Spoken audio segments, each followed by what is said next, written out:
भारत और इंग्लैंड के चौथे टी20 मुकाबले में पहले तो बल्लेबाजी से हार्दिक पांड्या और शिवम दुबे का आया तूफान, तो फिर वहीं गेंदबाजी में भी भारतीय गेंदबाजों ने किया कमाल। नमस्कार दोस्तों, बताएंगे आपको भारत और इंग्लैंड के बीच चौथे टी20 मुकाबले का पूरा हाईलाइट। लेकिन उससे पहले चौथा टी20 मुकाबला आपको पसंद आया हो तो हमारी इस वीडियो को एक लाइक जरूर से करें। दोस्तों, फैंस की धड़कन बढ़ा देने वाले भारत और इंग्लैंड के चौथे टी20 मुकाबले में इंग्लैंड के कप्तान जॉस बटलर ने टॉस जीता और पहले गेंदबाजी करने का फैसला लिया और भारतीय टीम को पहले बल्लेबाजी करने के लिए आमंत्रित किया। भारतीय टीम की तरफ से ओपनिंग की शुरुआत करने के लिए एक बार फिर से संजू सैमसन और अभिषेक शर्मा की ओपनिंग जोड़ी मैदान पर उतरी। पहला ओवर लेकर इंग्लैंड की तरफ से जोफ्रा आर्चर आए। 5वीं बॉल पर अभिषेक शर्मा ने छक्का तो वहीं 6वीं बॉल पर चौका लगाकर ओवर को समाप्त कर दिया। दूसरा ओवर साकिब महमूद ने डाला।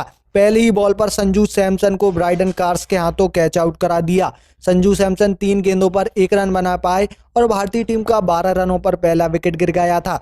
अब दोस्तों, मैदान पर बल्लेबाजी करने तिलक वर्मा आए थे, लेकिन तिलक वर्मा पहली ही बॉल पर दोस्तों साकिब महमूद ने तिलक वर्मा को जोफ्रा आर्चर के हाथों कैच आउट करा दिया। जी हां दोस्तों, तिलक वर्मा एक गेंद पर अपना खाता भी नहीं खोल पाए और भारतीय टीम का 12 रनों पर दूसरा विकेट भी गिर गया था। अब दोस्तों, मैदान पर बल्लेबाजी करने के लिए सूर्य कुमार यादव आते हैं, लेकिन दोस्तों सूर्य कुमार यादव भी ज्यादा देर मैदान पर नहीं टिक सके और इसी ओवर की दोस्तों आखिरी बॉल पर साकिब महमूद ने सूर्य कुमार यादव को भी ब्राइडन कार्स के हाथों कैच आउट करा दिया। सूर्य कुमार यादव भी 4 गेंदों पर अपना खाता नहीं खोल पाए और भारतीय टीम का 12 रनों पर तीसरा विकेट गिर गया। इस ओवर में दोस्तों साकिब महमूद ने 3 विकेट झटक लिए थे। अब दोस्तों, मैदान पर बल्लेबाजी करने रिंकू सिंह आते हैं। तीसरे ओवर की 5वीं बॉल पर जोफ्रा आर्चर को रिंकू सिंह एक्स्ट्रा कवर की तरफ चौका लगा देते हैं। तो वहीं चौथा ओवर लेकर आए साकिब महमूद के ओवर में दोस्तों अभिषेक शर्मा 2 एक्स्ट्रा कवर की तरफ चौका लगा देते हैं। 5वां ओवर लेकर ब्राइडन कार्स आए, जिसमें दोस्तों Rinku Singh 2 back to back चौके लगा देते हैं। आखिरी ओवर पावर प्ले का था, जिसमें 5वीं बॉल पर रिंकू सिंह छक्का लगा देते हैं। 6 ओवर के बाद भारतीय टीम ने 47 रन 3 विकेट के नुकसान पर बना लिए थे। 7वें ओवर की आखिरी बॉल पर रिंकू सिंह जेमी ओवर्टन को चौका लगा देते हैं। तो वहीं 8वां ओवर लेकर आए राशिद खान की पहली बॉल पर अभिषेक शर्मा चौका लगा देते हैं, लेकिन दूसरी बॉल पर आदिल रशीद दोस्तों अभिषेक शर्मा को जैकब बैथल के हाथों कैच आउट करा देते हैं। जी हां दोस्तों, आपको बता दें अभिषेक शर्मा 19 गेंदों पर 29 रन बनाकर पेवेलियन लौट गए और भारतीय टीम का 57 रनों पर तीसरा विकेट गिर गया था। अब दोस्तों, मैदान पर बल्लेबाजी करने के लिए शिवम दुबे आते हैं। इसी ओवर की आखिरी बॉल पर शिवम दुबे आदिल रशीद को छक्का लगा देते हैं। दोस्तों, आपको बता दें आदिल रशीद अच्छी गेंदबाजी कर रहे थे और भारतीय टीम के बल्लेबाज धीरे धीरे टीम के स्कोर को आगे बढ़ा रहे थे। 10 ओवर की समाप्ति के बाद भारतीय टीम का स्कोर 72 रन 4 विकेट के नुकसान पर था। इंग्लैंड के स्पिनर गेंदबाज कमाल की गेंदबाजी कर रहे थे। दोस्तों, 11वां ओवर लेकर आए ब्राइडन कार्स के ओवर में शिवम दुबे दूसरी गेंद पर चौका लगा देते हैं, लेकिन इसी ओवर की 4थी बॉल पर ब्राइडन कार्स रिंकू सिंह को आदिल रशीद के हाथों कैच आउट करा देते हैं। 26 गेंदों पर 30 रन बनाकर रिंकू सिंह पेवेलियन लौट गए और भारतीय टीम का दोस्तों 69 रनों पर 5वां विकेट गिर गया था। अब दोस्तों, मैदान पर बल्लेबाजी करने हार्दिक पांड्या आते हैं। 12वें ओवर की आखिरी बॉल पर शिवम दुबे आदिल रशीद को चौका लगा देते हैं। तो वहीं दोस्तों 13वां ओवर लेकर आए ब्राइडन कार्स के ओवर में हार्दिक पांड्या दूसरी और तीसरी बॉल पर बैक टू बैक 2 चौके लगा देते हैं। तो वहीं दोस्तों 14वां ओवर लेकर आए आदिल रशीद के ओवर में दोस्तों शिवम दुबे 1 चौका और 1 छक्का लगा देते हैं। हार्दिक पांड्या और शिवम दुबे कमाल की बल्लेबाजी कर रहे थे, भारतीय टीम की मैच में वापसी करा रहे थे। तो वहीं दोस्तों एक बार फिर से 16वां ओवर लेकर आए साकिब महमूद के ओवर में दोस्तों हार्दिक पांड्या पहली और 5वीं बॉल पर 2 छक्के लगा देते हैं। इसी के साथ दोस्तों दोनों बल्लेबाजों के बीच 50 रनों से ज्यादा की पार्टनरशिप पूरी हो चुकी थी। बल्लेबाज कमाल की बल्लेबाजी कर रहे थे। 17वां ओवर लेकर आए जोफ्रा आर्चर के ओवर में हार्दिक पांड्या 1 छक्का और 1 चौका, तो वहीं शिवम दुबे भी 1 चौका लगा देते हैं और ओवर से शानदार रन बटोर लेते हैं, ओवर को बड़ा बना देते हैं। तो वहीं 18वां ओवर लेकर जेमी ओवर्टन आए, जिसमें दोस्तों पहली बॉल पर हार्दिक पांड्या चौका लगा देते हैं जो कि नो बॉल थी।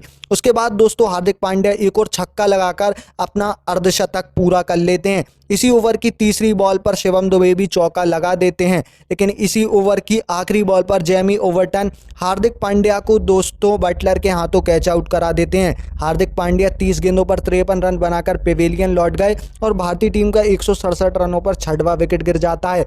अब दोस्तों मैदान पर बल्लेबाजी करने अक्षर पटेल आते हैं। 19वां ओवर लेकर ब्राइडन कार्स आते हैं, जिसमें 5वीं बॉल पर शिवम दुबे एक चौका लगा देते हैं, तो वहीं आखिरी बॉल पर भी चौका लगाकर अपना अर्धशतक पूरा कर लेते हैं। दोस्तों पारी का आखिरी ओवर डालने जेमी ओवरटन आए, जिसमें दोस्तों जेमी ओवरटन ने भारतीय टीम के 3 विकेट झटक लिए।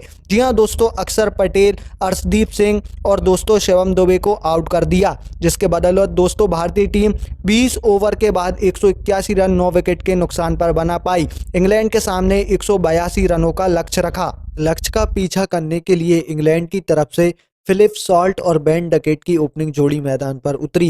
भारतीय टीम की तरफ से पहला ओवर अर्शदीप सिंह ने डाला, जिसपे तीसरी और चौथी बॉल पर फिलिप सॉल्ट ने बैक टू बैक 2 चौके लगा दिए। दूसरा ओवर हार्दिक पांड्या ने डाला, जिसमें बेन डकेट और फिलिप सॉल्ट ने एक एक चौका लगाकर ओवर से 11 रन बटोर लिए थे। तीसरा ओवर एक बार फिर से अर्शदीप सिंह ने डाला, जिसमें दोस्तों बेन डकेट ने बैक टू बैक 3 चौके लगाकर ओवर से 13 रन बटोर लिए थे। तो वहीं दोस्तों पारी का चौथा ओवर वरुण चक्रवर्ती ने डाला, जिसमें चौथी बॉल पर डकेट ने चौका लगा दिया। 5वां ओवर लेकर अक्षर पटेल आए, जिसमें दोस्तों बेन डकेट ने 2 चौके और 1 छक्का लगाकर ओवर से 16 रन बटोर लिए थे। दोनों बल्लेबाज तेज तर्रार अंदाज में बल्लेबाजी कर रहे थे।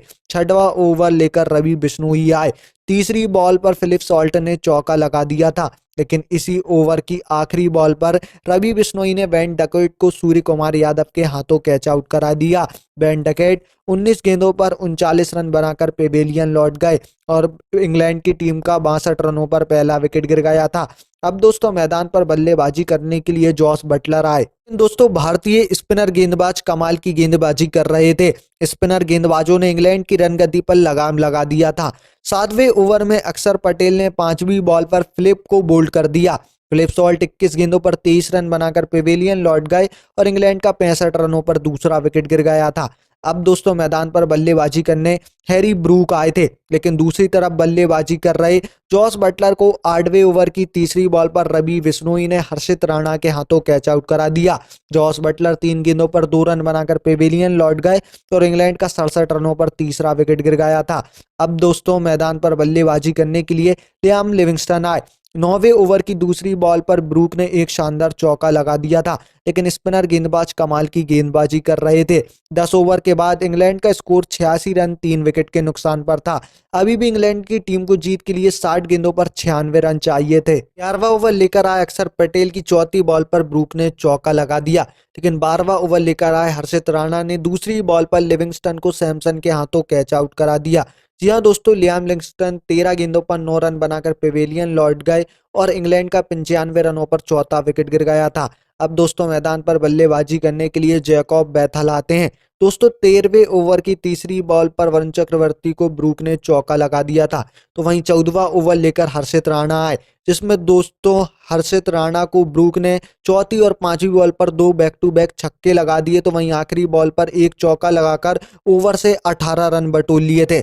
अब दोस्तों इंग्लैंड की टीम को जीत के लिए 36 गेंदों पर 58 रन चाहिए थे। पारी का 14वां ओवर लेकर वरुण चक्रवर्ती आए। दूसरी बॉल पर ब्रूक ने दोस्तों अपना अर्धशतक पूरा कर लिया था, लेकिन अगली बॉल पर वरुण चक्रवर्ती ने ब्रूक को अर्शदीप सिंह के हाथों कैच आउट करा दिया। जी हाँ दोस्तों, हैरी ब्रूक 26 गेंदों पर 51 रन बनाकर पेवेलियन लौट गए और इंग्लैंड का 129 रनों पर 5वां विकेट गिर गया था। अब दोस्तों मैदान पर बल्लेबाजी करने के लिए ब्राइडन कार्स आए थे। दोस्तों ब्राइडन कार्स को भी वरुण चक्रवर्ती ने 5वीं बॉल पर दोस्तों रिंकू सिंह के हाथों कैच आउट करा दिया। दोस्तों ब्राइडन कार्स 2 गेंदों पर अपना खाता भी नहीं खोल पाए और इंग्लैंड का 133 रनों पर 6वां विकेट गिर गया था। अब दोस्तों मैदान पर बल्लेबाजी करने के लिए जेमी ओवरटन आए थे। दोस्तों पारी का 16वां ओवर लेकर आए हर्षित राणा ने दूसरी तरफ बल्लेबाजी कर रहे जैकब बैथल को सूर्य कुमार यादव के हाथों कैच आउट करा दिया। जैकब 9 गेंदों पर 6 रन बनाकर पेवेलियन लौट गए और इंग्लैंड का दोस्तों 137 रनों पर 7वां विकेट गिर गया था। अब दोस्तों मैदान पर बल्लेबाजी करने जोफ्रा आर्चर आए थे। दोस्तों 17वां ओवर लेकर आए रवि बिश्नोई को तीसरी गेंद पर जेमी ओवरटन ने छक्का लगा दिया, लेकिन इसी ओवर की 5वीं बॉल पर बिश्नोई ने आर्चर को बोल्ड कर दिया। जी हाँ दोस्तों, जोफ्रा आर्चर 2 गेंदों पर अपना खाता भी नहीं खोल पाए और इंग्लैंड का 146 रनों पर 8वां विकेट गिर गया था। अब दोस्तों मैदान पर बल्लेबाजी करने आदिल रशीद आए थे। 18वां ओवर लेकर दोस्तों अर्शदीप सिंह आए। इसी ओवर की आखिरी बॉल पर अर्शदीप सिंह को आदिल रशीद ने छक्का लगा दिया था। दोस्तों अब इंग्लैंड की टीम को जीत के लिए 12 गेंदों पर 25 रन चाहिए थे। 19वां ओवर लेकर हर्षित राणा आए। पहली बॉल पर जेमी ओवर्टन ने चौका लगा दिया था, लेकिन इसी ओवर की दोस्तों आखिरी बॉल पर हर्षित राणा ने जेमी ओवर्टन को बोल्ड कर दिया। जेमी ओवर्टन 15 गेंदों पर 19 रन बनाकर पेवेलियन लौट गए थे और इंग्लैंड का 163 रनों पर 9वां विकेट गिर गया था। अब दोस्तों पारी का आखिरी ओवर में इंग्लैंड को जीत के लिए 20 रन चाहिए थे, लेकिन इंग्लैंड की टीम 4 रन बना पाई और चौथी गेंद पर अर्शदीप सिंह ने साकिब महमूद को अक्षर पटेल के हाथों कैच आउट करा दिया। साकिब महमूद 2 गेंदों पर 1 रन बना पाए। इसी के साथ दोस्तों भारतीय टीम ने यह मुकाबला 15 रनों से अपने नाम कर लिया। जी हाँ दोस्तों, भारतीय टीम ने 5 मुकाबलों की सीरीज का चौथा T20 मुकाबला अपने नाम कर लिया है। तो आपके हिसाब से इस मुकाबले का हीरो कौन है? हमें कमेंट्स में जरूर से बताएं।